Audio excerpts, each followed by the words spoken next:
Hi there, and welcome to Lessons from the Carp Lodge, the original video series demonstrating how to catch carp on the fly. In episode 2, we're going to see some bad casting and some good casting. We're going to see a couple carp that want nothing at all to do with my fly. And we're going to see a couple that think my chocolate cherry and my carp carrot look good enough to eat.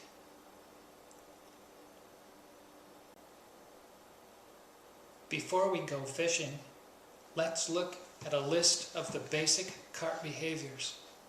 Spawning, fleeing, and fast cruising carp are listed in red because they are bad targets.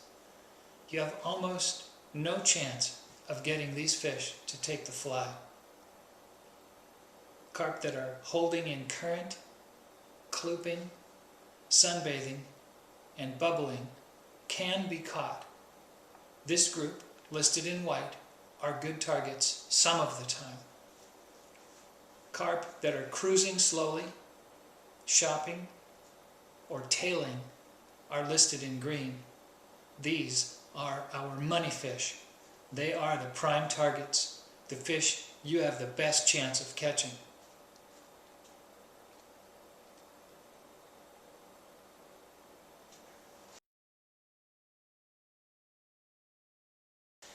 Let's also take a look at the various methods for presenting the fly to a carp.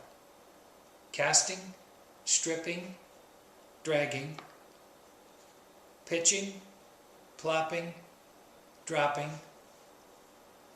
two kinds of swinging, dead drifting, and indicator fishing.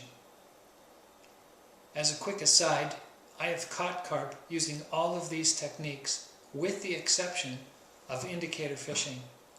I have done a lot of indicator fishing for trout and a little for steelhead, but none for carp. As a result of an exchange on my blog with carp anglers from other parts of the country, I will be trying some indicator fishing for carp in 2012. In this first segment, we're going to see the technique of dragging the fly. Dragging is not the same as stripping. I'm using the rod to pull the fly through the water quickly to get it on or near the carp's dinner plate. Often when I'm dragging the fly, I'm changing directions to get it nearer the fish. With that first fish, you'll see a red arrow appear briefly, and it points to the fly. You'll be able to see the fish, you'll be able to see the fly in the water, you'll be able to see that fish swim right on by and completely ignore that fly. With the second fish in this first segment, I make a couple mistakes, and it's no wonder that that second fish bolts. When I approach a fish and am ready to make my first cast, I'm doing everything I can to keep from alarming or alerting this fish that I'm an intruder. When I am false casting, particularly that first time, I'm false casting what I call offline, about 25 degrees to the left, and then when I'm ready to deliver, I'll turn and put the fly out on the target. I'm careless about that with the second fish, so I'm not really false casting carefully. Additionally, after I've made one or some cast to a fish, if it doesn't flee, I strip the fly away from the fish before I begin a false cast or even prepare for a second cast, so that I do as much as possible to avoid alarming the fish. Again, I'm careless about getting the fly out of the zone, so it's no wonder that this second fish bolts.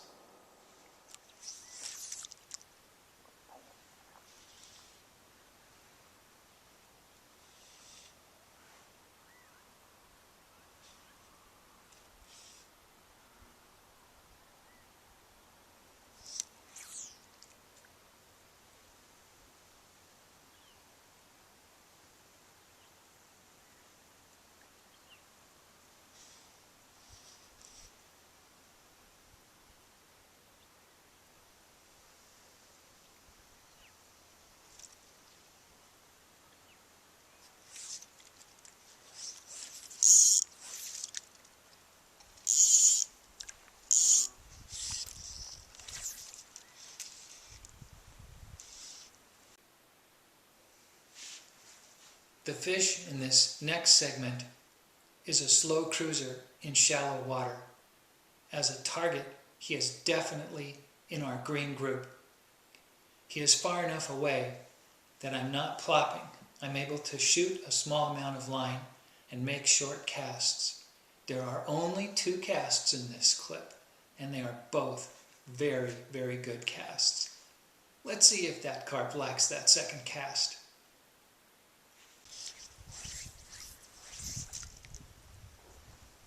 Come on, pick it up.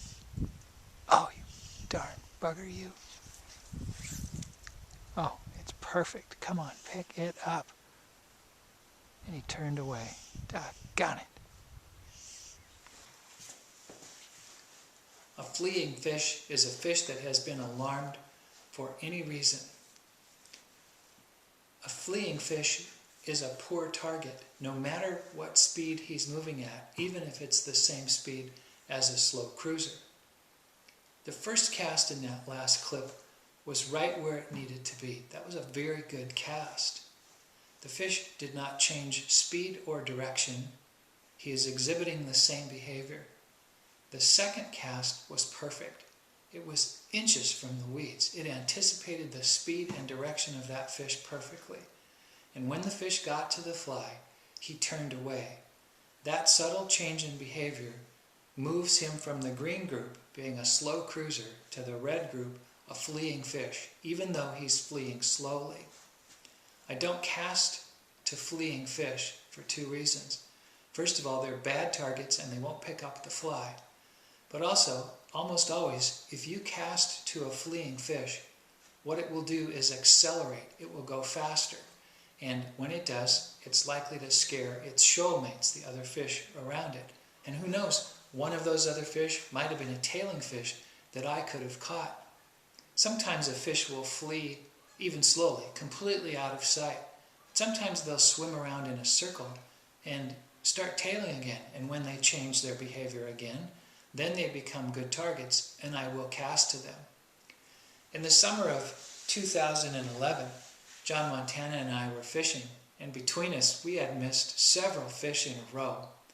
We were walking away from a fish that had just swam away from us, and John paused and said, "You know, we're both really experienced, and we're good at this. We're really good at it." He said, "If there's a fish that you can't catch, and I can't catch, that fish can't be caught today." And I make that point, I relay John's comments to make the point that no matter how good you are, even if you are the best of the best of the best, and you make a perfect presentation, you got the right fly, you have everything right, some fish are just going to swim away.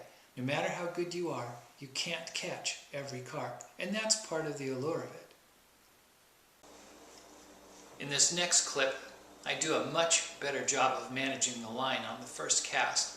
As soon as the clip starts, you're going to see the false cast come from about 30 or 40 degrees to the left, from the left, and then be delivered on a line like this. On the second cast, you'll see a quick drag to get the fly onto the carp's dinner plate. Let's see how that fish feels about a more careful presentation.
Well, that carp sure seemed to appreciate the better presentation.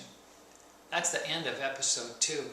In this episode we saw a list of carp behaviors and a list of presentation techniques. We saw a couple of excellent casts that a carp still refused. Remember, nobody catches every carp they fish for. We saw some careless false casting, and then we saw a better presentation with an offline false cast coming from this direction, and then the line delivered over here. Check my blog for news of upcoming episodes. Thanks for watching. No, wait. That can't be the end. In the introduction I said there would be some fish that refused my fly, and that there would be 2 takes. We've only seen 1 take. We still need to see 1 more.